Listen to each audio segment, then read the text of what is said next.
ॐ श्री गणेशाय नमः।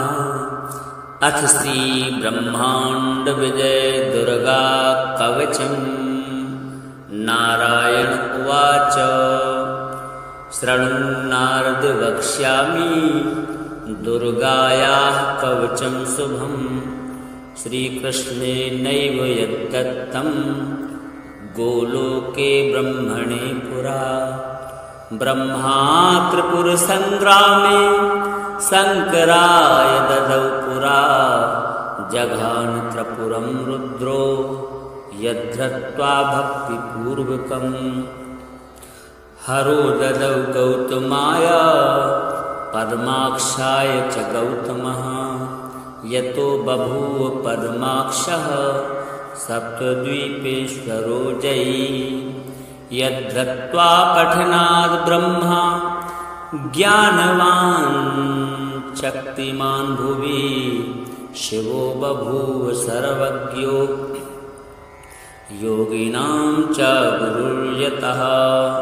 शिवतुल्यो गौतमश्च बभूव मुनिसत्तमः। ब्रह्माण्डविजयस्यास्य कवचस्य प्रजापतिः।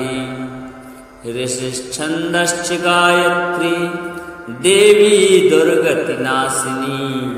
ब्रह्माण्डविजये चैव विनियोगः प्रकीर्तितः। पुण्यतीर्थ च महतां कवचं परमाद्भुतम्।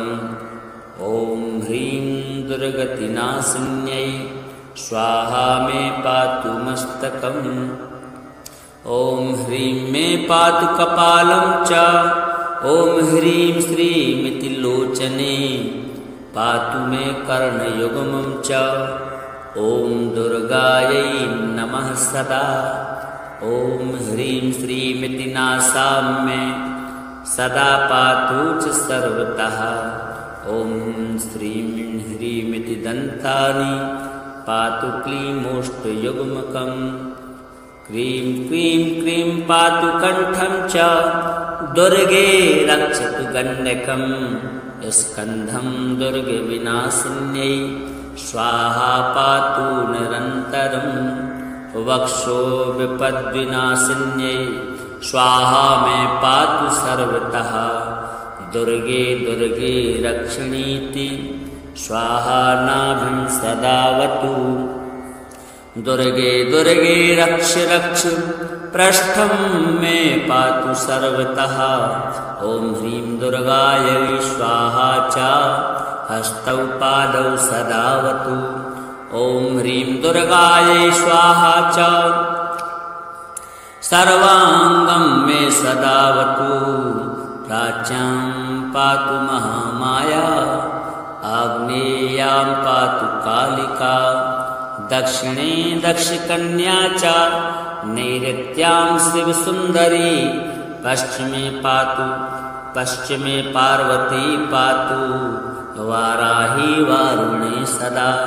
कुबेरमाता कौवेर्या मैशान्यामीश्वरी सदा। ऊर्ध्वे नारायणी पातु अम्बिकादा सदावतु। ज्ञाने ज्ञानप्रदा पातु स्वप्ने निद्रा सदावतु। इति ते कथितं वत्स सर्वमन्त्रौ विग्रहम्। ब्रह्माण्डविजयं नाम कवचं परमाद्भुतम्। सुस्नाता सर्वतीर्थेषु सर्वयज्ञेषु यत्फलम्। सर्वव्रतोपवासे च तत्फलं लभते नरः। गुरुमभ्यर्च्य विधिवद् वस्त्रालङ्कारचन्दनैः। कण्ठे वा दक्षिणे बाहौ कवचं धारयेत्तु च यः।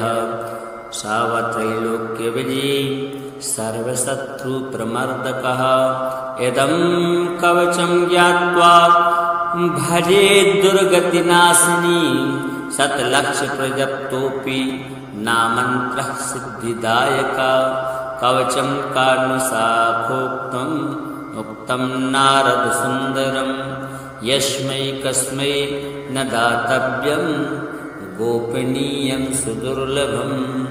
श्रीदुर्गादेव्यार्पणमस्तु। नारायण उवाच शृणुन्नारद वक्ष्यामि दुर्गायाः कवचं शुभं। श्रीकृष्णेनैव यद्दत्तं गोलोके ब्रह्मणे पुरा। ब्रह्मा त्रिपुरसङ्ग्रामे शङ्कराय ददौ पुरा। जघान त्रिपुरं रुद्रो यद्धृत्वा भक्तिपूर्वकम्। हरो ददौ गौतमाय पद्माक्षाय च गौतमः। यतो बभूव पद्माक्षः सप्तद्वीपेश्वरो जयी। यद्धृत्वा पठनाद् ब्रह्मा ज्ञानवान् शक्तिमान् भुवि। शिवो बभूव सर्वज्ञो योगिनां च गुरुर्यतः। शिवतुल्यो गौतमश्च बभूव मुनिसत्तमः। ब्रह्माण्डविजयस्यास्य कवचस्य प्रजापतिः। ऋषिश्छन्दश्च गायत्री देवी दुर्गतिनाशिनी। ब्रह्माण्डविजये चैव विनियोगः प्रकीर्तितः। पुण्यतीर्थ च महतां कवचं परमाद्भुतम्। ॐ ह्रीं दुर्गतिनाशिन्यै स्वाहा मे पातु मस्तकम्। ॐ ह्रीं मे पातु कपालं च। ॐ ह्रीं श्रीमिति लोचने पातु मे कर्णयुग्मं च।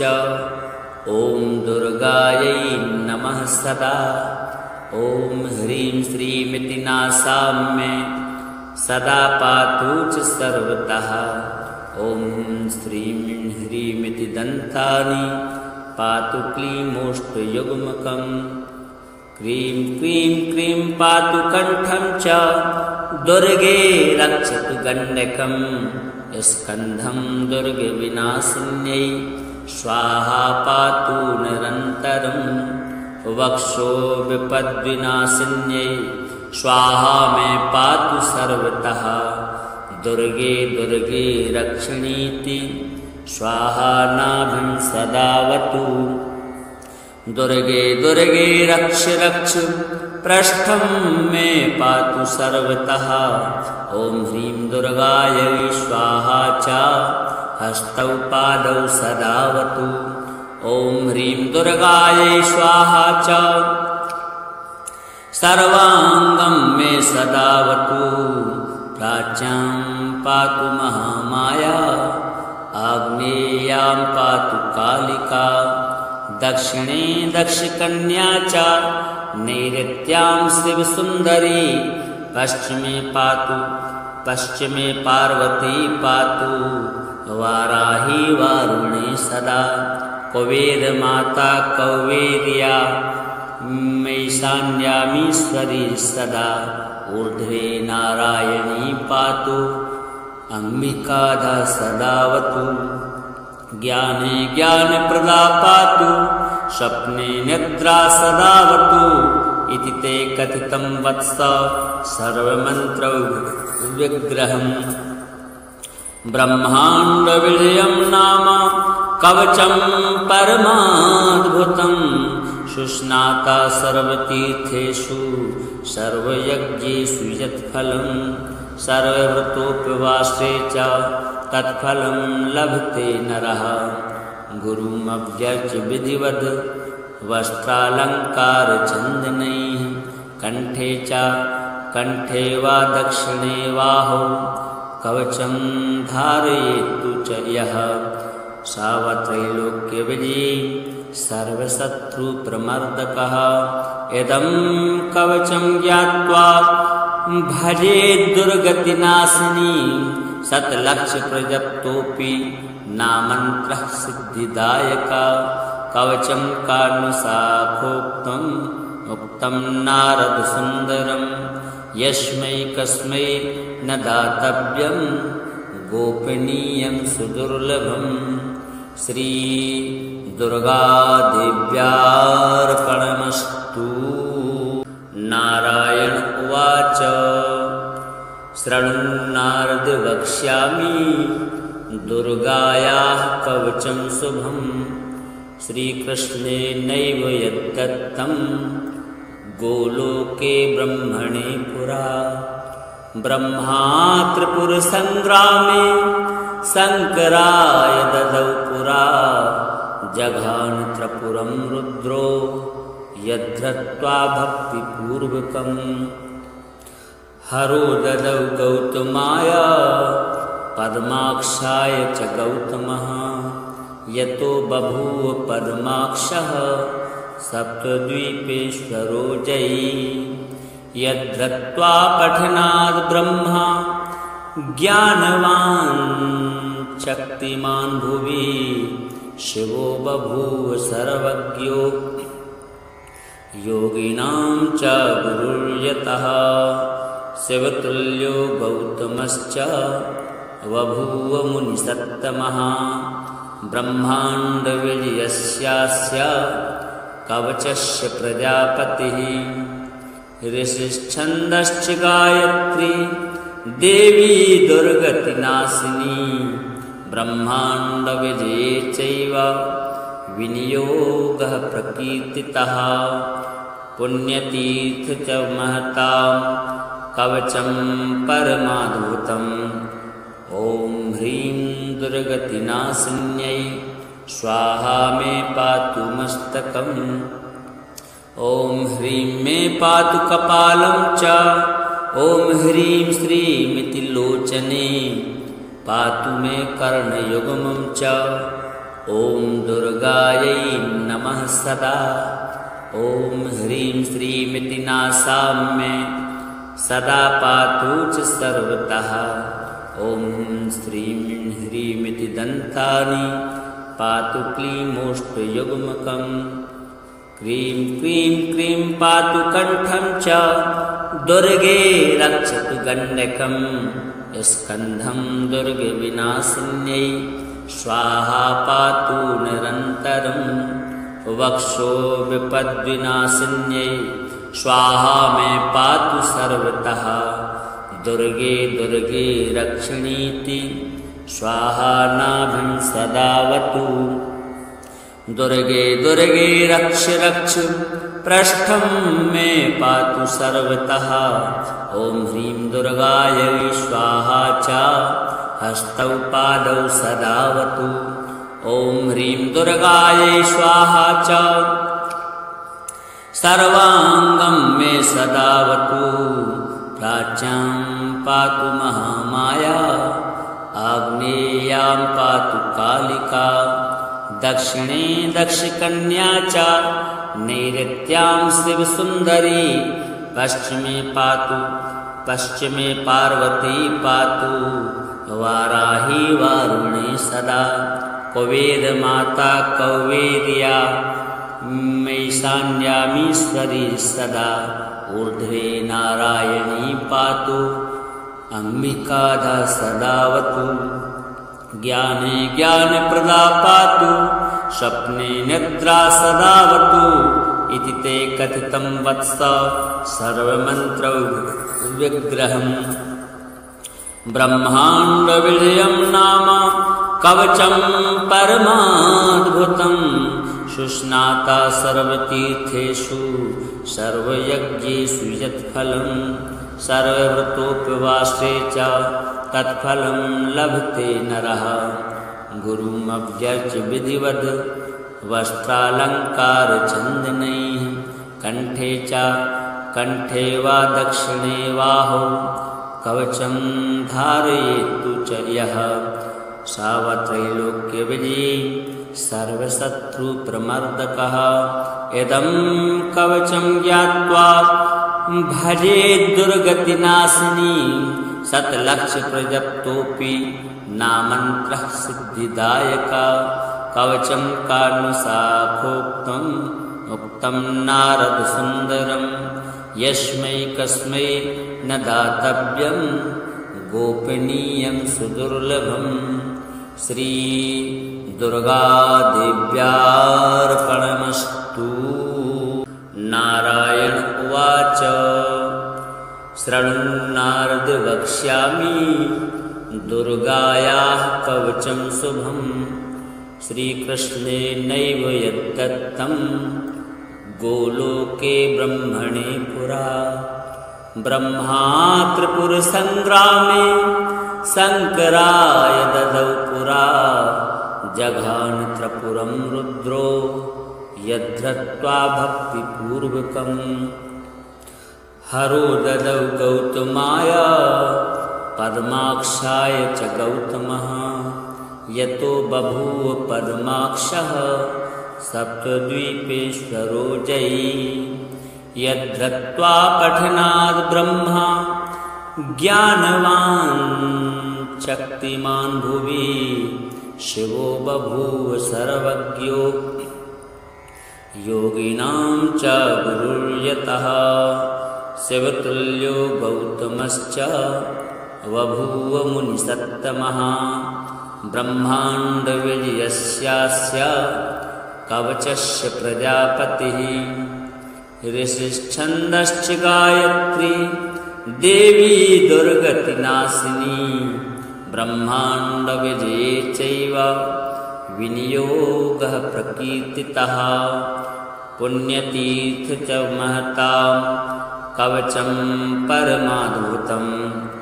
ॐ ह्रीं दुर्गतिनाशिन्यै स्वाहा मे पातु मस्तकम्। ॐ ह्रीं मे पातु कपालं च। ॐ ह्रीं श्रीमिति लोचने पातु मे कर्णयुग्मं च। ॐ दुर्गायै नमः सदा। ॐ ह्रीं श्रीमिति नासाम्ये सदा पातु च सर्वतः। ॐ श्रीं ह्रीमिति दन्तानि पातु क्लीमोष्टयुग्मकम्। क्रीं क्रीं क्रीं पातु कण्ठं च। दुर्गे रक्षतु गण्डकम्। स्कन्धं दुर्गविनाशिन्यै स्वाहा पातु निरन्तरम्। वक्षो विपद्विनाशिन्यै स्वाहा मे पातु सर्वतः। दुर्गे दुर्गे रक्षणीति स्वाहा नाभिं सदावतु। दुर्गे दुर्गे रक्ष रक्ष पृष्ठं मे पातु सर्वतः।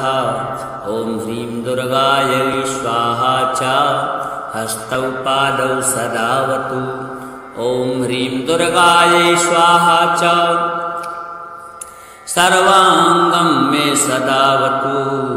प्राच्यां पातु महामाया आग्नेयां पातु कालिका। दक्षिणे दक्षकन्या च नैऋत्यां शिवसुन्दरी। पश्चिमे पार्वती पातु। वाराही वारुणी सदा। कुबेरमाता कौवेर्या मैशान्यामीश्वरी सदा। ऊर्ध्वे नारायणी पातु।